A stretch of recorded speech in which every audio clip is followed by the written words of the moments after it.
और भाई ये कौन सा फिश है, मैंने फर्स्ट टाइम देखा। ये अमरोज फिश है, ये बहुत कम लोगों को पता है। अच्छा, उसकी फ्रेशमेंट चेक करें। हाँ कराची का है, समुद्री है। ये समुद्री है, ये पूरे पिंडी। टेस्ट कैसा है इसका? अच्छा, ये बहुत जबरदस्त है इसका टेस्ट। अमरोज नाम है इसका। इसका रेट क्या है? ये इस वक्त 1300 प्लस है। 1300 प्लस है। अच्छा जी। और ये वाला, इसका टेस्ट कैसा रहता है?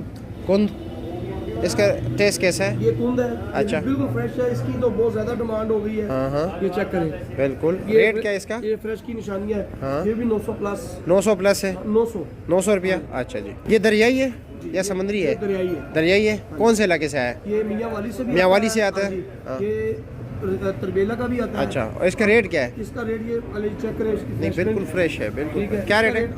800 रुपया पर के जी। और ये सबर भाई, ये रामस है? Indian Simon. इंडियन साइमन कहते हैं। क्या रेट है इसका? ये बड़ी अच्छी मछली है, बड़ी टेस्टी है। अच्छा, क्या रेट है? ये 1300 प्लस। 1300 रुपया प्लस। नसीर फिश पॉइंट ना? ये नसीर